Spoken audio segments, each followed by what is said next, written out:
தேவதூதன் அவளை நோக்கி, மரியாளே, பயப்படாதே, நீ தேவனிடத்தில் கிருபை பெற்றாய். ஆமென். கர்த்தர் கொடுத்த வார்த்தைக்காக ஸ்தோத்திரம் பண்ணுவோம். ஸ்தோத்திரம், ஸ்தோத்திரம், ஸ்தோத்திரம். கர்த்தர் இந்த நாளில் கூட எனக்கு கொடுத்த வார்த்தை இதுதான். பயப்படாதே, நீ தேவனிடத்தில் கிருபை பெற்றாய். 2024 ஆண்டு டிசம்பர் 31 இதே மாதிரி நம்ம எல்லாரும் பிரேயருக்கு வந்திருப்போம். கரெக்டுங்களா? அந்த நேரத்துல நம்ம யோசிச்சோமா 2025 டிசம்பர் 31 நம்ம வருவோம்னு சொல்லிட்டு? இல்லைங்களா?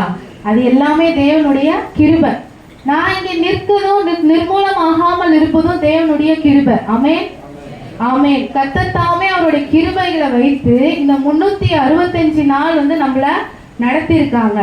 இன்னும் இனி வரப்போற நாட்களும் ஆண்டவர் இன்னைக்கு உங்களை எங்கேயும் பார்த்து சொல்றாங்க, பயப்படாதே, நீ தேவனிடத்தில் கிருபை பெற்றாய். இந்த வேத பகுதி நம்ம எல்லாருக்குமே ரொம்ப நல்லா தெரிஞ்ச வேத பகுதி இல்லைங்களா? இதுல இருந்து நான் இன்னைக்கு என்ன சொல்ல போறேன் அப்படின்னா, ஆண்டவர் இந்த இடத்துல மரியாதை பார்த்து சொல்றாங்க, பயப்படாதே, நீ தேவனிடத்தில் கிருபை பெற்றாய். அப்போ கர்த்தர் நம்மளுக்கு அவருடைய கிருபை தர ஒரு கர்த்தர் காத்திருக்கிறார். ஆமென், ஆமென். 28ஆம் வசனம் வாசிங்க.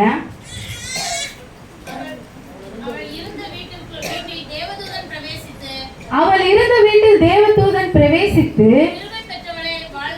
கிருபை பெற்றவளே வாழ்க. இதுதான் கர்த்தர் முதலாவது நம்மளை பார்த்து சொல்றாரு, நாம் எல்லாரும் கர்த்தருடைய கிருபைய பெற்றிருக்கிறோம். ஆமென், ஆமென். கர்த்தருடைய கிருபை இன்றைக்கு உங்கள் மேலேயும் என்னோட மேலேயும் கர்த்தருடைய கிருபை இருக்கு. தொடர்ந்து வாசிக்கலாம். கர்த்தர் உன்னுடனே இருக்கிறார், ஸ்திரீகளுக்குள்ளே நீ ஆசீர்வதிக்கப்பட்டவள் என்றார். இரண்டாவது, ஆண்டவருடைய கிருபை நம்ம கிட்ட இருக்கு அப்படின்னா ஆண்டவர் எப்பொழுதும் நம்ம கூட இருக்கிறார். ஆமென், ஆமென். மூன்றாவதா, ஸ்திரீகளுக்குள்ளே நீ ஆசீர்வதிக்கப்பட்டவள். இந்த வசனம் மரியாள் ஸ்திரீகளுக்குள்ளாக அவங்க ஆசீர்வதிக்கப்பட்டிருக்காங்க. ஆனா நம்ம இங்க உள்ள மற்ற மக்களுக்கு மத்தியில நாம் ஆசீர்வதிக்கப்பட்டவர்களாய் இருக்கிறோம். ஆண்டவர் எப்பயுமே நம்மள ரொம்ப ஸ்பெஷலா பார்த்துப்பாரு. மற்றவங்களை பார்க்கணும் நம்மள ஆண்டவர் எப்பயுமே எப்படி வச்சிருப்பாரு அப்படின்னா உயர்த்தி தான் வச்சிருப்பாரு. ஆமென், ஆமென். கர்த்தருடைய கிருபை நம்ம மேல இருக்கு அப்படின்னா கர்த்தர் எப்பொழுதும் நம்ம கூடவே இருக்காது. ரெண்டாவது, கர்த்தர் மற்ற மனுஷங்களுக்கு மத்தியில ஆண்டவர் நம்மள ஆசீர்வதித்திருக்கிறார். ஆமென், ஆமென். அப்பதான் தேவதூதன் மரியாதை பார்த்து சொல்றாங்க, பயப்படாதே, நீ தேவனிடத்தில் கிருபை பெற்றாய். அடுத்து அவங்க சொல்லுவாங்க, இந்த மாதிரி பரிசுத்த ஆவி உன் மேல் வரும் அப்படின்னு. 31 வாசிங்க. இதோ நீ கர்ப்பவதியாகி ஒரு குமாரனை பெறுவாய், அவருக்கு இயேசு என்று பெயரிடுவாயாக. அவர் பெரியவராய் இருப்பார், உன்னதமானவருடைய குமாரன் என்னப்படுவார். கர்த்தராகிய தேவன் அவருடைய பிதாவாகிய தாவீதின் சிங்காசனத்தில் அவருக்கு கொடுப்பார். இது நமக்கு தெரியும். அப்போ தேவதூதன் மரியாதை பார்த்து சொல்றாங்க, நீ பயப்படாதே, நீ தேவனிடத்தில் கிருபை பெற்றாய் அப்படின்னு சொல்றாங்க. மரியாளுக்கு அந்த இடத்துல என்ன பண்றதே தெரியல. ஏன்னா அது நடக்கக்கூடிய காரியமே இல்லை. கரெக்டுங்களா? அது அந்த இடத்துல மரியாளுக்கு என்ன பண்றதே தெரியாம அவங்க பயந்து இருக்கும் போது, அப்போ 35ஆவது வசனத்துல மறுபடியும் தேவதூதன் சொல்றாரு பாருங்க, தேவதூதன் அவருக்கு பிரதியுத்தரமாக, பரிசுத்த ஆவி உன்மேல் வரும், உன்னதமானவருடைய பலம் உன்மேல் நிழலிடும், ஆதலால் உன்னிடத்தில் பிறக்கும் பரிசுத்தம் உள்ளது. போதும். அப்போ இன்றைக்கு உங்களை என்னையும் பார்த்து ஆண்டவர் சொல்றாரு, ஆண்டவருடைய கிருபை நம்ம கிட்ட இருக்கு அப்படின்னா பரிசுத்த ஆவி நம்ம மேல வரும், அவருடைய பலம் நம்ம மேல வரும். அப்ப நம்ம எதை குறித்து நம்ம பயப்பட தேவையில்லை. ஏன்னா மிகப்பெரிய ஆண்டவர், உன்னதமானவருடைய பலம் யார்கிட்ட இருக்கு? உங்ககிட்டயும் என்கிட்டயும் இருக்கு. அப்ப ஆண்டவருடைய பலம் நம்ம கிட்ட இருக்குன்னும் போது, ஆண்டவருடைய கிருபை நம்ம கிட்ட இருக்கும் போது நம்ம எதை குறித்து என்ன பண்ணக்கூடாது? பயப்படக்கூடாது. 37 வாசிங்க. தேவனாலே கூடாத காரியம் ஒன்றும் இல்லை. ஏன் இதை சொல்றாங்க அப்படின்னா அது மரியாளுக்கு அது சாத்தியமில்லாத காரியம். கரெக்டுங்களா? மரியாளுக்கு அந்த நேரத்துல அது எப்படின்னே புரியல. புருஷனை அறியாம இருக்கேனே நானே, எனக்கு எப்படி இது சாத்தியம் ஆகும் அப்படின்னு சொல்லிட்டு மரியாள் பயந்து கேட்கிறாங்க.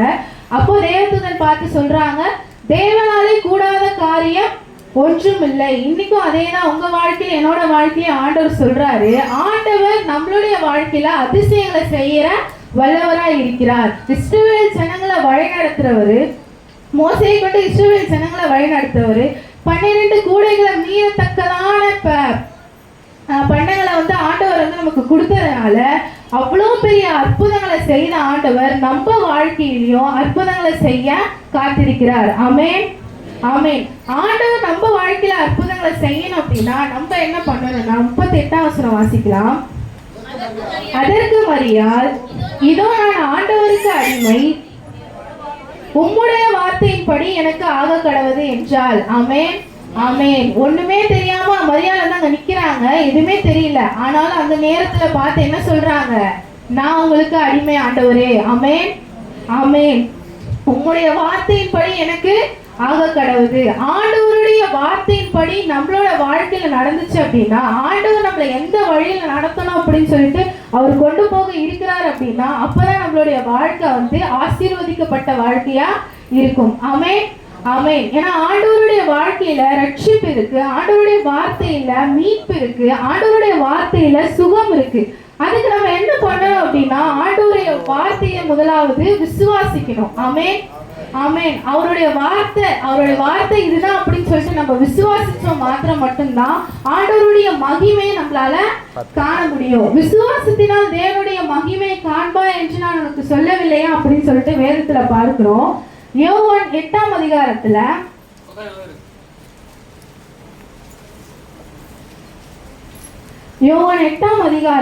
ஒரு சம்பவம் இருக்கு. என்ன அப்படின்னா 4ஆம் வசனம் வாசிக்கலாம். போதகரே, இந்த ஸ்திரீ விபச்சாரத்தில் கையமையுமாய் பிடிக்கப்பட்டால் இப்படிப்பட்டவர்களை கல்லெறிந்து கொல்ல வேண்டும் என்று மோசே நியாய பிரமாணத்தில் கட்டளையிட்டு இருக்கிறாரே, நீர் என்ன சொல்லுகிறீர் என்றார். அந்த இடத்துல வந்து ஒரு விபச்சாரத்துல மாட்டிக்கொண்ட ஒரு ஸ்திரீயை வந்து அங்க உள்ளவங்க வந்து கொண்டு வந்து ஆண்டவர்கிட்ட நிறுத்தி என்ன சொல்றாங்க, இப்படிப்பட்டவங்களை வந்து நீங்க கல்லெறிந்து நம்ம வந்து கொல்லணும், இவ வந்து பாவியா இருக்கிறாளே அப்படின்னு சொல்லும் போது ஆண்டவர் அவங்கள பார்த்து என்ன சொல்றாங்க அப்படின்னா 9ஆம் வசனம் வாசிங்க. அவர்கள் அதை கேட்டு தங்கள் மனசாட்சியினால் கடிந்து கொள்ளப்பட்டு பெரியோர் முதல் சிறியோர் வரைக்கும் ஒவ்வொருவராய் போய்விட்டார்கள். இயேசு தனித்திருந்தார், அந்த ஸ்திரீ நடுவே நின்றார். அந்த ஸ்திரீ பாவியான ஸ்திரீ வந்து நடுவுல நிக்கிறாங்க. அப்ப ஆண்டவர் சொல்றாங்க, உங்கள யாராச்சும் பாவம் செய்யாதிருந்தா அந்த ஸ்திரீயை முதலாவது கல்லெறிய கடவர்கள் அப்படின்னு சொல்லிட்டு சொல்லும் போது யாருமே அங்க கல்லெறிய முன் வரல. ஆமென், ஆமென். ஏன்னா யாருமே அங்க வந்து பாவம் செய்யாதவர்களா இல்ல. அப்ப அந்த ஸ்திரீயை மட்டும் நம்மளால குற்றம் சொல்ல முடியாது இல்லைங்களா? அப்ப ஆண்டவர் 11ஆம் வசனத்துல சொல்றாரு பாருங்க. அதற்கு அவள், இல்லை ஆண்டவரே என்றால், இயேசு அவளை நோக்கி,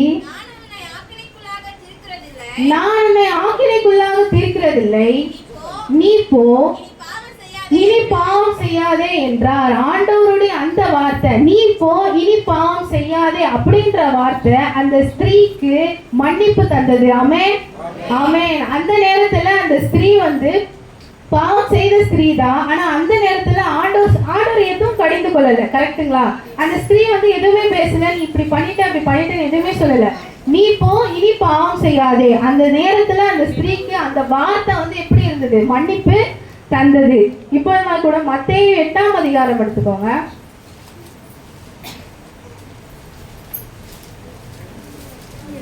ஆண்டவருடைய வார்த்தையை நம்ம விசுவாசிக்கணும் என்று சொன்னேன் இல்லைங்களா? விசுவாசம் அப்படின்னால எனக்கு வந்து மத்தேயுல எனக்கு இந்த இதுதான் ஞாபகம் வரும். 5ஆம் வசனம் வாசிங்க. போது அவரிடத்தில் வந்து, ஆண்டவரே, என் வேலைக்காரன் திமிர்வாதமாய் கிடந்து கொடிய வேதனைப்படுகிறான் என்று அவரை வேண்டிக் கொண்டான். ஒரு ஒரு 100க்கு அதிபதி, ரொம்ப பெரிய அவ்வளவு பேருக்கு ஒரு அதிபதியானவர் வந்து தன்னுடைய வேலைக்காரனுக்காக ஆண்டவரிடத்துல வந்து கேட்கிறாங்க. கரெக்டுங்களா? என்ன கேட்குறாங்க? என்னோட வேலைக்காரன் வந்து அங்கே வந்து ரொம்ப வியாதிப்பட்டு கிடக்குறான், ஆண்டவரே நீங்க வந்து அவங்களுக்கு வந்து சுகம் தரணும் அப்படின்னு சொல்றாங்க. அப்போ ஆண்டவர் என்ன சொல்றாங்க? சொல்றாரு, நான் வரேன்ப்பா, நான் உனக்கு சுகம் தரேன்ப்பா அப்படின்னு சொல்லும் போது 100 சொல்வார் பாருங்க. 8ஆம் வசனம் வாசிங்க. பிரதியுத்தரமாக, ஆண்டவரே, நீர் என் வீட்டுக்குள் பிரவேசிக்க நான் பாத்திரன் அல்ல, ஒரு வார்த்தை மாத்திரம் சொல்லும், அப்பொழுது என் வேலைக்காரன் சுத்தமாவான் என்றார். இங்க ஆண்டவருடைய வார்த்தை, 100க்கு அதிபதி இருக்கிற என்ன பெரிய விசுவாசம். ஆண்டவர் சொல்றாரு பாருங்க 160 10ஆம் வசனத்துல, இஸ்ரவேலருக்குள்ளும் நான் இப்படிப்பட்ட விசுவாசத்தை காணவில்லை. அப்படியாப்பட்டதான விசுவாசம் யார்கிட்ட இருந்துச்சு அந்த நேரத்துல? 100க்கு அதிபதி கிட்ட இருந்துச்சு. ஆண்டவரே, நீங்க ஒரு வார்த்தை மாத்திரம் சொல்லுங்க, இங்க இருந்து நீங்க ஒரு வார்த்தை மாத்திரம் சொன்னா அங்க தூரத்துல இருக்க என்னோட வேலைக்காரன் வந்து என்ன ஆவான்? சுத்தமாவா. அப்படி சொன்ன மாதிரி 13ஆம் வசனத்துல வாசிக்கலாம். பின்பு இயேசு 100க்கு அதிபதியை நோக்கி, நீ போகலாம், நீ விசுவாசித்தபடியே உனக்கு ஆக கடவுது என்றார். என்னதுங்க? அந்த நாழிகையிலே அவன் வேலைக்காரன் சுத்தமாவான். ஒரு வாரம் கழிச்சு சுத்தமானானா? இல்ல. ஒரு மாசம் கழிச்சு சுத்தமானானா? இல்ல. அந்த நாழிகையிலே அந்த 100க்கு அதிபதி எப்படி ஆண்டவருடைய வார்த்தையில விசுவாசத்தை வச்சு, ஆண்டவரே நீர் ஒரு வார்த்தை மாத்திரம் சொல்லும், என் வேலைக்காரன் அங்க சுத்தமாவான் என்று சொன்ன மாதிரியே இயேசு சொன்னாரு, நீ விசுவாசித்தபடியே உனக்கு ஆக கடவுது அப்படின்னு சொல்லிட்டா ஆண்டவர் வந்து அவரை பார்த்து சொல்றாரு. சொன்ன அந்த நாழிகையில என்ன ஆகுது? அங்க சுகம் கிடைக்குது. ஆண்டவருடைய வார்த்தையில சுகம் இருக்கு. அந்த 12 வருஷமா பாடா இருந்த ஒரு ஸ்திரீ ஒரு வஸ்திரத்தின் ஒரு சின்ன ஓரத்தை தொட்டு என்ன பண்ணாங்க? சுகம் பெற்று கொண்டாங்க இல்லையா? அத்தனை வருஷம் அவங்க எவ்வளோ டாக்டர் போய் பார்த்துருப்பாங்க, எவ்வளோ செலவு பண்ணியிருப்பாங்க.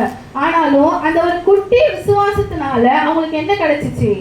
சுகம் கிடைச்சிச்சு. அப்ப ஆண்டவரும் நம்மளுடைய வாழ்க்கையில ஆண்டவர் ஒரு வார்த்தை வச்சிருக்காரு அப்படின்னா அது கண்டிப்பா அவர் வந்து நிறைவேற்றுவார். அந்த வார்த்தையை நம்ம என்ன பண்ணணும்? விசுவாசிக்கணும். விசுவாசித்தாதான் தேவனுடைய மகிமைய காண முடியும். ஆண்டவருடைய வார்த்தை வந்து மரித்தோர கூட உயிரோட எழுப்பக்கூடிய வல்லமை இருக்கு. ஆமென், ஆமென். லாசருவே நீ வெளியே வா அப்படின்னு சொல்லும் போது எல்லாரும் சொன்னாங்க, ஆண்டவரே செத்து 4 நாள் ஆயிடுச்சு ஆண்டவரே, நாருமே அப்படின்னு சொல்லிட்டு எல்லாரும் சொன்னாங்க. ஆனா ஆண்டவர் என்ன பண்ணாரு? வெளியே வா அப்படின்னு சொன்னதுமே இறந்து போன லாசர் என்ன பண்ணாரு? உயிரோட எழுந்து வந்தார். ஆமென், ஆமென். அப்ப நம்ம ஒவ்வொரு வார்த்தையும் ஆண்டவர் நமக்கு கொடுக்குற ஒவ்வொரு வார்த்தையும் நம்ம விசுவாசிச்சோம் அப்படின்னா ஆண்டவருடைய மகிமையை நம்மளால பார்க்க முடியும். திருப்பியுமாய் கூட லூக்காவே வந்துருங்க. 45 வாசிங்க. விசுவாசித்தவளே பாக்கியவதி,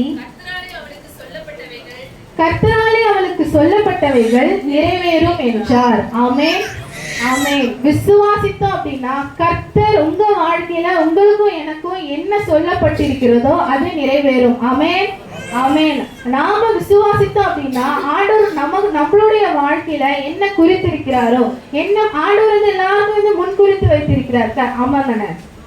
ஆமா. நம்ம பிறக்கிறதுக்கு முன்னாடி நம்ம தாய் வயிற்றுல இருக்கும் போதே ஆண்டவர் வந்து நம்மளோட வாழ்க்கையில நம்ம எப்ப பிறப்போம், எந்த நேரத்துல எதுன்னு சொல்லிட்டு அழகா நேர்த்தியா வகுத்து வச்சிருக்கிறது தான் நீங்களும் நானும் ஆராதிக்கிற ஆண்டவர். ஆமென், ஆமென். அப்படியாப்பட்டதான காரியங்களை ஆண்டவர் நம்ம வாழ்க்கையில நிறைவேற்றணும் அப்படின்னா அதுக்கு நம்ம என்ன பண்ணணும்? ஆண்டவருடைய வார்த்தைய விசுவாசிக்கணும். 56 வாசிங்க. அப்பொழுது மரியாள், என் ஆத்துமா கர்த்தரை மகிமைப்படுத்துகிறது. விசுவாசிக்கிறது மாத்திரம் பத்தாதுங்க, ஆண்டவரை நம்ம மகிமைப்படுத்தணும். ஆண்டவருடைய வார்த்தையை சொல்லி நம்ம போகிற இடமெல்லாம் ஆண்டவர் என்ன பண்ணணும்? மகிமைப்படுத்தணும். அது இதே மாதிரி பழைய ஏற்பாட்டுல ஒருத்தருக்கு கிருபை கிடைச்சிச்சு. யாரு?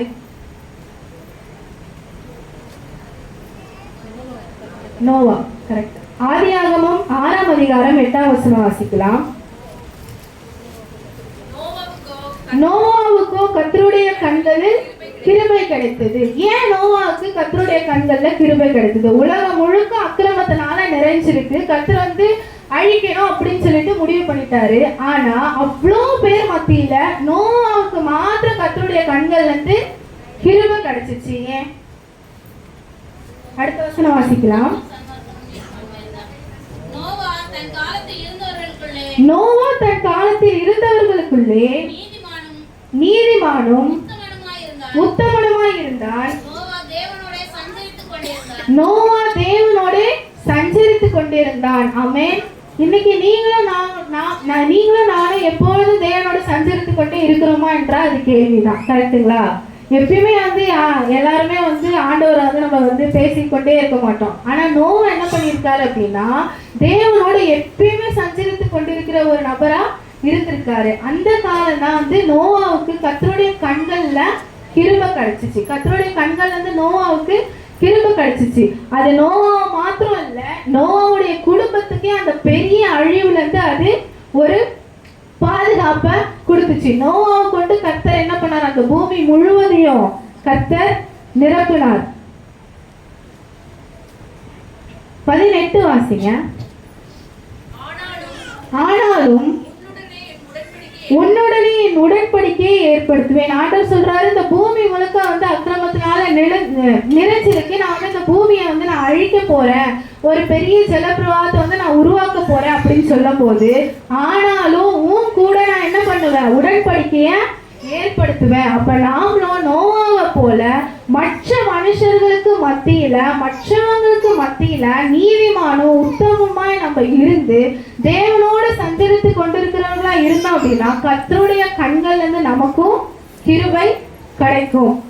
அப்பதான் ஆண்டவர் நம்மளோட கூட உடன்படிக்கையை ஏற்படுத்தி ஆசீர்வாதத்தை தருவார். அங்க பார்த்தோம் இல்லைங்களா, மரியாளுக்கு கர்த்தர் கிருபை பெற்றவர் அப்படின்னு சொல்லி ஸ்திரீகளுக்குள்ள அவங்க ஆசீர்வதிக்கப்பட்டவர்களா இருந்தாங்க. அப்ப இங்கே தான் அப்படியே தான் நோவாவுக்கு என்ன கிடைக்குது? 1ஆம் அதிகாரம் 1 வசனம் வாசிக்கலாம்.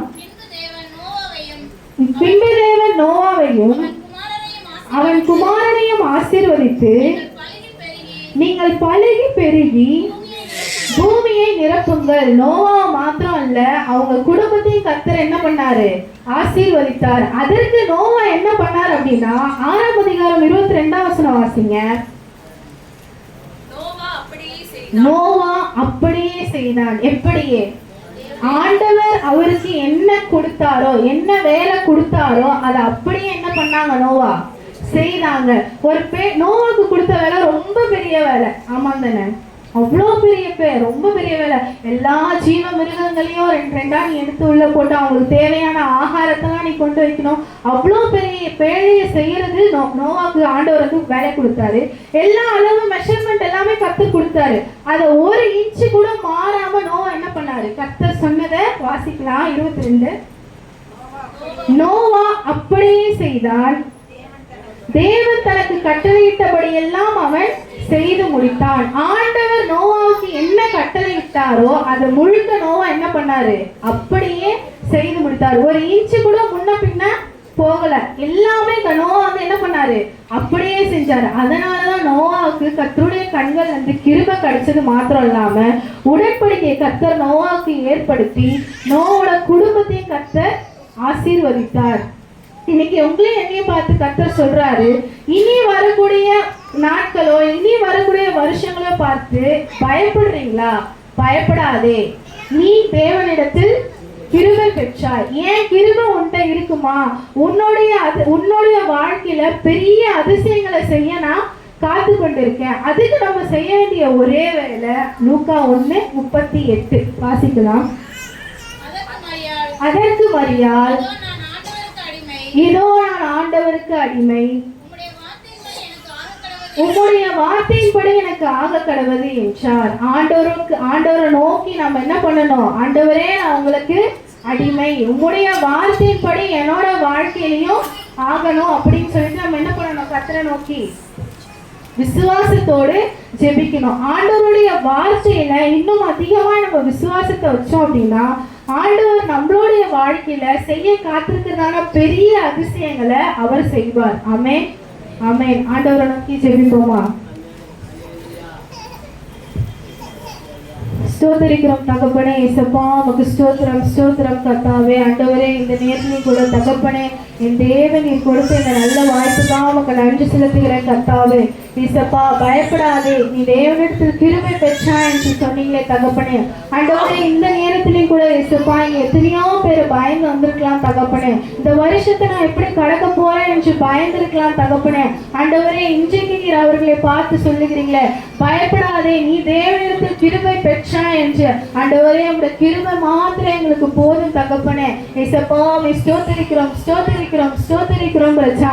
ஆண்டவரே இந்த இடத்துல இயேசப்பா நாங்கள் உங்க கிருபை தான் ஆண்டவரே எங்களை நிற்க வச்சதுக்கு காரணம் உங்க கிருபை ஆண்டவரே. இயேசப்பா நாங்கள் இங்க நிற்கிறோம்னா அது உங்களுடைய கிருபை தகப்பனே. இயேசப்பா அதுக்கு ஒரே ஒரு காரியம் தான் ஆண்டவரே. ஆண்டவரே நாங்கள் எல்லாரும் உமக்கு அடிமை தகப்பனே. இயேசப்பா உங்க இடத்துல சொல்ற ஆண்டவரே உங்களுடைய சித்தத்தின்படி எங்க வாழ்க்கையில நடக்க கடவுது ராஜா. ஆண்டவரே வேற எதுவும் இல்லை தகப்பனே. உலகத்தாருக்கு மத்தியில இயேசப்பா என் தேவனீர் எங்களை ஆசீர்வதிக்கப்பட்டவர்களாய் நீர் எங்களை வாழ வைத்ததுக்காக நமக்கு நன்றி செலுத்துகிறேன் தகப்பனே. இயேசப்பா ஸ்தோத்திரிக்கிறோம் ஸ்தோத்திரிக்கிறோம் ஸ்தோத்திரிக்கிறோம் ராஜா. உடைக்கப்பட்ட நேரத்தில் எல்லாம் உருவாக்கின கிருபை இது. நான் உடைக்கப்பட்ட நேரத்தில் எல்லாம் என்னை உருவாக்கின கிருபை இது.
கிருபை ஆண்டவரே காத்து நடத்தி வந்தது.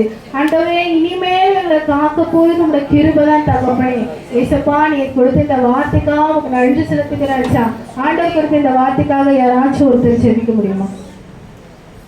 ஸ்தோத்திரிக்கிற தகப்பனே, நேசிக்கிற நல்ல தகப்பனே, உங்களுக்கு நன்றி ஆண்டவரே. ஸ்தோத்திரிக்கிறப்பா அந்த நேரத்தில் கூட நோக்கி பார்க்க முடியுமா? கர்த்தர் கொடுத்த பெரிதான கிருபைக்காக உங்களுக்கு நன்றி செலுத்துகிறேன் ஆண்டவரே. அப்பா அந்த நேரத்தில் கூட அருமையான மகள் மூலமாக எங்களோடு கூட பேசுங்க. இந்த கிருபைக்காக நமக்கு நன்றி செலுத்துகிற தகப்பனே. ஸ்தோத்திரிக்கிற ஜனவை எதிர்பார்க்கவே ஆண்டவரே. ஆனால் கர்த்தர் அந்த நாளிலே மகளோடு கூட பேசுனது கிருபைக்காக உங்களுக்கு நன்றி செலுத்துகிற தகப்பனே. ஆசீர்வதிங்க. இன்னும் மகளை எடுத்து அதிகமாக நீங்கள் பயன்படுத்த வேண்டுமா? அதுக்கு நேரத்தில் நோக்கம் கொடுக்கிறேன் ஆண்டவரே. ஸ்தோத்திரிக்கிறார் ராஜா.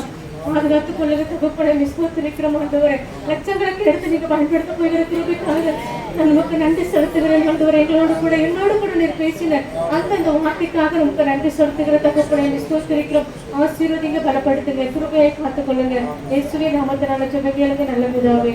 ஆமென். கர்த்தர் கொடுத்த வாய்ப்புக்காக நன்றி.